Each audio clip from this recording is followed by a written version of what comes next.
अरे भाई साहब, बेटी की शादी की तैयारियां कहाँ ही पूरी होती हैं। हर माँ बाप की कोशिश होती है कि बेटी को जहेज में हर चीज़ दें, और इस चक्कर में कितनी फजूलियात की चीज़ें लेकर उन पे पैसे खर्च कर देते हैं। समझ रहे हैं ना मेरी बात को आप? जी जी, मैं समझने की कोशिश कर रहा हूँ, आप अपनी बात मुकम्मल करें। मगर आपने परेशान नहीं होना, मैं आपकी रहनुमाई के लिए लिस्ट बना के लाई हूँ ताकि आप भी फजूल चीज़ों पर पैसे खर्च ना करें। और इसमें वो तमाम चीज़ें हैं जो आपकी अपनी बेटी के काम आएंगी। देख लें ज़रा। कार, 10 तोले सोना, फर्नीचर, फ्रिज और जाने क्या क्या। कभी सोचा भी है मैं ये सब कुछ कैसे दूंगा? तो भाई साहब, हमने कब कहा है कि आप ये सब कुछ शादी से पहले ही दे दें? ऊपर की 2-4 चीज़ें निकाह से पहले दे दें, बाकी आराम से देते रहिएगा। माफ़ कीजिएगा कुलसूम बीबी, मैं इस सब में से कुछ नहीं दे सकता। मैंने अपनी हैसियत के मुताबिक अपनी बेटी के नसीब का जो बना रखा है वो हाजिर है। अब हमें क्या मालूम कि आपने क्या बना कर रखा है अपनी बेटी के लिए। हो सकता है कि आप 2 जोड़ों में ही रुखसत कर दें उसको। ये मत भूलें कि मेरे बेटे की सरकारी नौकरी है, लड़कियों की कोई कमी नहीं है उसको। यानी कि आप अपने बेटे का सौदा करना चाहती हैं, बेचना चाहती हैं उसको, लेकिन मैं अपनी बेटी का सौदा कभी नहीं करूंगा। देखें अंकल, सुने मेरी बात। मेरी वालदा ने जो लिख के दिया है हमें वही सब चाहिए, तभी हम ये रिश्ता करेंगे, वरना मैं सब भूल जाऊंगा। फिर ना कहिएगा। तुम्हें भी जरूरत नहीं है अब्बा जी से इस तरह से बात करने की। जब बड़े बात करें तुम्हें क्या जरूरत है बोलने की। मैं भी तो चुप थी, तुम्हारी वजह से मुझे भी बोलना पड़ गया है। लालच और खुदगर्जी की भी हद होती है। रिश्ते इस तरह नहीं जोड़े जाते जिस तरह से आपने किया है। इतनी लंबी लिस्ट पकड़ा दी। अच्छा, तो बेटी को ये जुबान दे रहे थे जहेज में? इतनी लंबी जुबान, न जाने हमारे साथ बाद में क्या करती कि अभी ये सलूक कर रही है। ये तो अच्छा हुआ कि पहले से पता चल गया हमें। बाप कंगला और बेटी बस जुबान। चल बेटा। जहेज एक लानत है और अपनी ये लानत साथ लेती जाएं।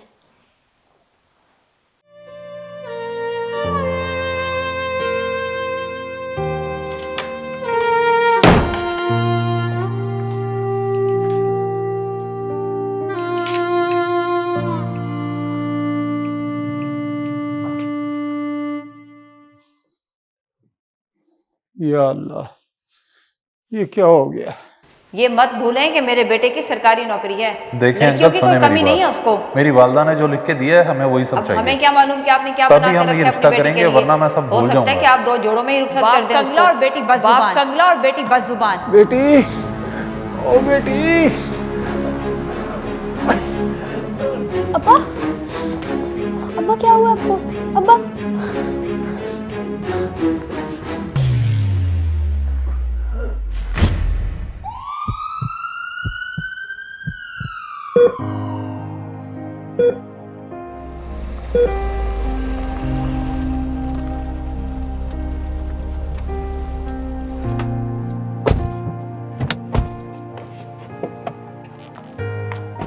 कैसी तबीयत है मंगल की? ठीक तो है ना वो? बात हुई डॉक्टर से? अल्लाह का बड़ा करम हो गया है, जान बच गई है। डॉक्टर ने बोला उनको हार्ट अटैक आया है। अगर जल्दी ना आते तो शायद। अल्लाह अंकल को सेहत वाली लंबी ज़िंदगी अता फरमाए। तुमने बहुत अच्छा किया कि मुझे वक्त पे कॉल कर दी। मैंने तभी बाबा की बात करवा दी थी डॉक्टर से। तुम परेशान ना हो, सब ठीक हो जाएगा। बहुत शुक्रिया तुम्हारा। तुम्हारे आने से मुझे बहुत तसल्ली हो गई है। बस बाबा जल्दी से ठीक हो जाए, तुम भी दुआ करो। तुम परेशान ना हो, अंकल बिल्कुल ठीक हो जाएंगे। मगर ये बताओ कि अचानक से ये सब हो कैसे गया? आज तो शहजाद ने आना था ना तुम्हारे घर अपनी वालदा को लेकर डेट फिक्स करने के लिए, तो इतने खुशी के मौके पे ये सब। नाम भी मत लो उन लोगों का। मैं उनके बारे में कोई बात नहीं करना चाहती। बस समझो रिश्ता खत्म हो गया है। क्या रिश्ता खत्म हो गया? मगर तुम दोनों तो एक दूसरे को पसंद करते थे और मंगनी को भी काफी अरसा हो गया था।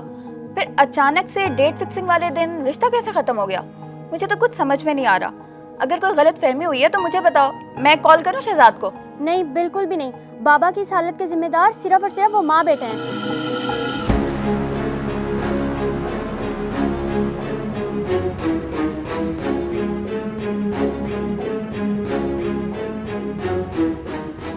और वो तो जो करना चाहते थे वो कर कर चले गए हैं और बाबा की ये हालत हो गई। इतनी बड़ी बात होगी और तुम मुझे अब बता रही हो? तुम्हें तो चाहिए था मुझे उसी वक्त कॉल करती, आके उन दोनों को ऐसा सबक सिखाती ना कि याद रखते। खैर, अभी भी देर नहीं हुई, तुम फिक्र ना करो। छोड़ बेटा, क्यों बेवकूफ़ों की तरह मुंह बनाकर बैठा हुआ है? जान छूटी ना कंगले लोगों से। अम्मी, वहाँ जाके ये सब हो जाएगा मैंने कभी सोचा ही नहीं था। हम दोनों एक दूसरे को पसंद करते थे और रिश्ता ही टूट गया। ओ बेवकूफ़, अपनी अहमियत को समझ। तू कौन सा कोई निकम्मा बेरोजगार है? सरकारी नौकरी वाला है। कोई भी मालदार लड़की फौरन तुझसे शादी करने के लिए तैयार हो जाएगी। क्यों दिल छोटा कर रहा है? मगर अम्मी मैं तो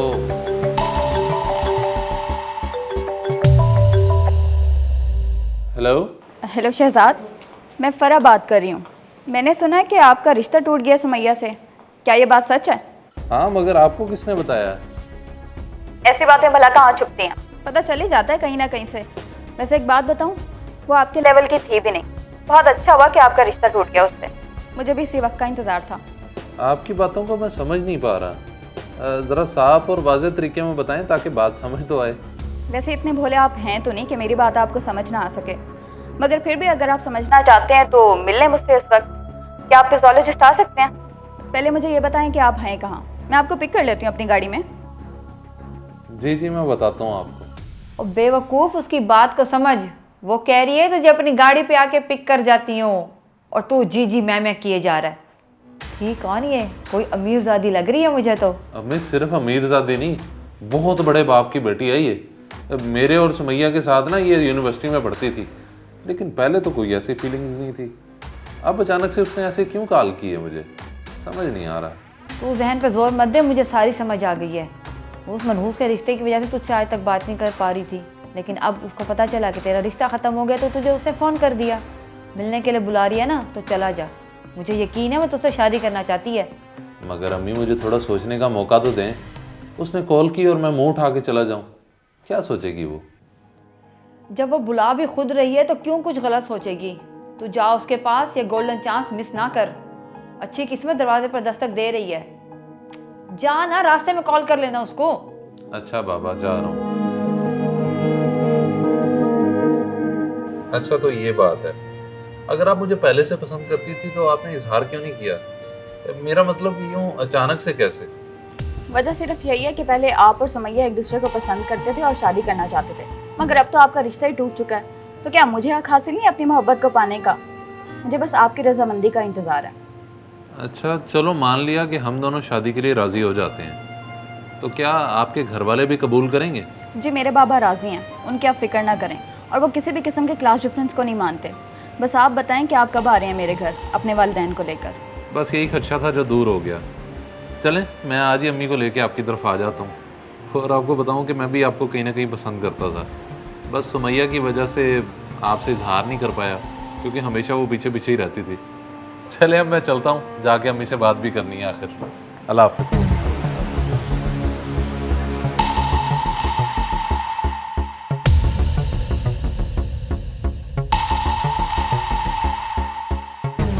ये इतना घटिया निकलेगा मैं सोच भी नहीं सकती थी।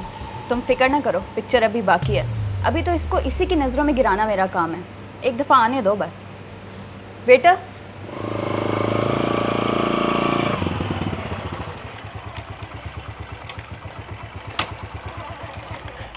रुकें रुकें एक मिनट। कहाँ जा रहे हैं आप लोग?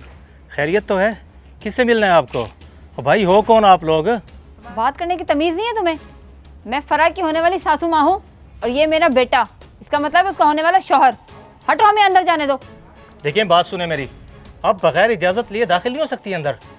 यहीं ठहरे आप, मैं जाता हूँ मैडम से पूछता हूँ, अगर वो इजाज़त देंगी तो मैं ले जाऊँगा आपको अंदर। पता नहीं कहाँ से आ जाते हैं उनके नए नए मेहमान। मेरी एक दफ़ा फरा से शादी हो लेने में, सबसे पहले इस गार्ड को निकलवाऊंगा, बड़ा ही को बदतमीज़ है। उसको तो कुछ कहा नहीं, अब गुस्सा आ रहा है। तुमने वैसे फरा को फ़ोन करके बताया नहीं था कि हम आ रहे हैं? अम्मी कैसी बात कर रही हैं आप?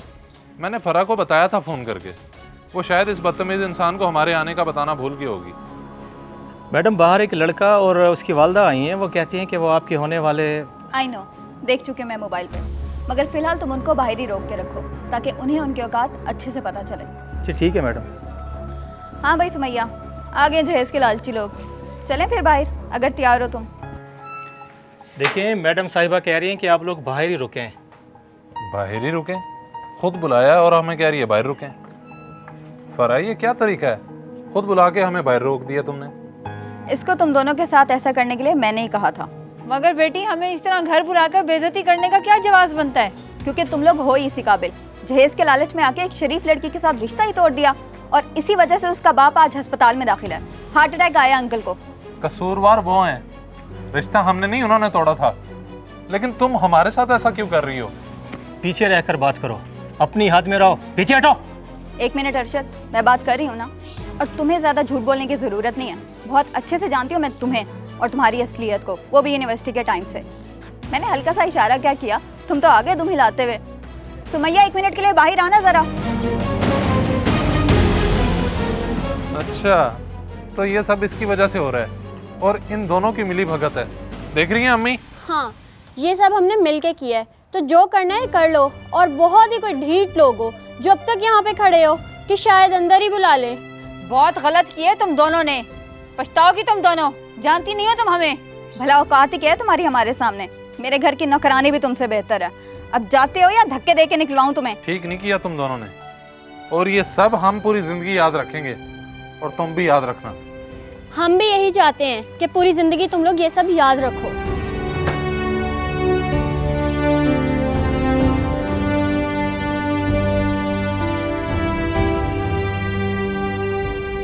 इस वीडियो को लाजमी शेयर करें, हो सकता है आपकी वजह से कोई राह रास्त पे आ जाए।